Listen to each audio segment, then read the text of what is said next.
by the side of my face and the sound of my voice, it is another edition of the Russell Cage Experience, and I'm kind of combining two videos here, with it being Wednesday. One, Raw is already pretty much in the books and in the past. If you haven't seen what's going on yet, I recommend maybe watching one of the other review videos. But also, with that being said, it's Wednesday, and last night was ECW, so that's a more recent show. I'm just going to touch briefly on some things on Raw that are on my mind, and then just kind of go on into ECW.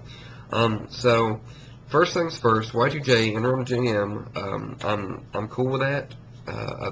It's alright. You kind of, once they said Y2J was going to be the interim GM with Mike Adamle gone, you kind of had an idea of what was going to go down. Yeah, you knew that HBK was probably going to get put into some sort of match to where he would probably lose. And, yeah, Batista comes out, basically, and gets in Jericho's face and gets a spine buster. So I can understand why he made the match to an extent, but the fact that they're having it again, except with this time Jericho's a special guest referee, #1 contendership, and Batista's still winning, I thought that was kind of pointless. Another thing, why did they have William Regal out there? Regal didn't really have any sort of beef, I guess you could say, with Batista. Santino Marella, however, does. Randy Orton makes sense. He's wanting to be back in the title picture. But, yeah. So, Batista's still #1 contender. We got our one of the first two matches announced for Cyber Sunday. Batista versus Chris Jericho. We get to choose a special guest referee, and our choices are Shawn Michaels, Randy Orton, and Stone Cold Steve Austin. I'm leaning more towards Stone Cold because I kind of like to see him come back and make some sort of appearance. No better way than, Batista versus Chris Jericho. Randy Orton would make sense in the special referee picture because the fact that he's wanting to be back in the title picture, whoever he helps win, I guess you could say, will more likely be who he's feuding with once he gets back from a shoulder injury. And Shawn Michaels, of course, because Chris Jericho, that whole thing. But I'd rather see Stone Cold Steve Austin just to get the Rattlesnake back on TV in some way, shape, or form. Majority of the matches weren't all that. Honestly, Raw this week, for me, wasn't that entertaining. It really couldn't keep my attention. So, Shawn Michaels versus Lance Cade, I'd kind of like to see this feud grow, branch out more. This has potential to be good because both of them are good athletes. Lance Cade was trained by Shawn Michaels, so, I mean, why not? Then the other match we have to announce was Carlito versus a former Intercontinental Champion. And our choices were Roddy Piper, which would be okay to an extent to have Piper in there, but he's already feuded with Santino in a way, with the entire cousin style thing. I love Hot Rod to death, but I really don't want to see him versus Santino. Personally, I'd rather see Goldust or Honky Tonk Man. More so Goldust, because that would probably be not only a funny match, with actually some good wrestling in it probably, but mainly it'd be funny because just think, Santino, who's the comedy relief, I guess, so to say, on Raw right now, with Goldust, who used to be comedy relief when he was on TV. Voila. So I'm leaning more toward Goldust, just because of entertainment value. Honky Tonk Man would be logical because Santino's got the honkometer going right now, and what better way to get him over more than to fight Honky Tonk Man? The guy is trying to beat the record, So, there we are. That's our next Cyber Sunday match. Miz and Morrison, Prime Time on commentary, and this was actually said on the internet, I believe NoDQ.com, and a lot of people backstage, from what I understand, weren't happy with that. Which I can understand why. It really did take away from the Jillian Kelly match, even though a lot of people really can't think they can wrestle, which is understandable, but Kelly's improving.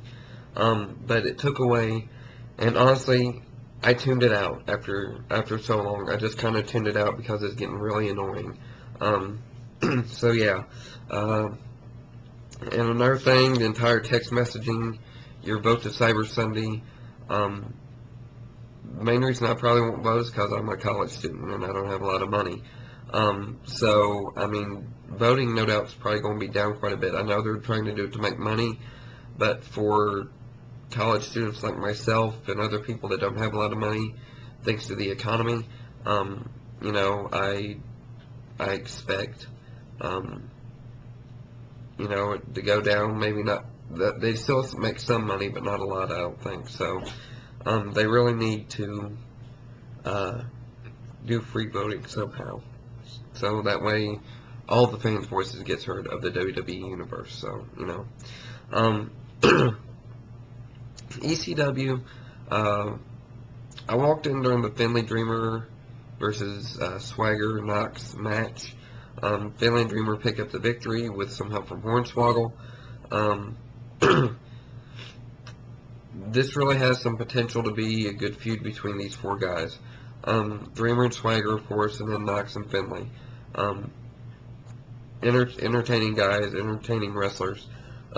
Yeah. Mark Henry versus Jamie Noble was just, I don't really necessarily want to say a squash match, but I mean, Jamie Noble got the crap kicked out of him. Matt Hardy tries to make the save after the match. He gets the crap kicked out of him. So it looks like we're continuing the Mark Henry Matt Hardy storyline. So we'll see how much longer that goes on. I really want to see, as weird as it sounds, I really want to see Matt Hardy versus Mike Knox for the ECW title. That, as I said before, can be a good match. Mike Knox has improved in the ring, I think. I don't think he necessarily has to have mic skills. He doesn't seem like he'd be a talker with his character, so it would work. Maybe a brief thing here and there, that sort of thing. And then the main event, average. I, I love Evan Bourne. I love Kofi Kingston. I love CM Punk. Miz Morrison, DiBiase Rhodes. I like them. It just didn't seem like it was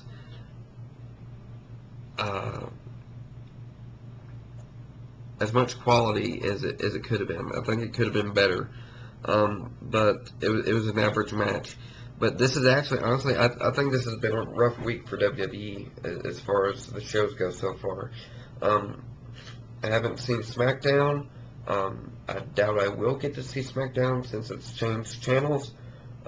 So I can't really, pardon me, I can't really comment on that aspect of it. But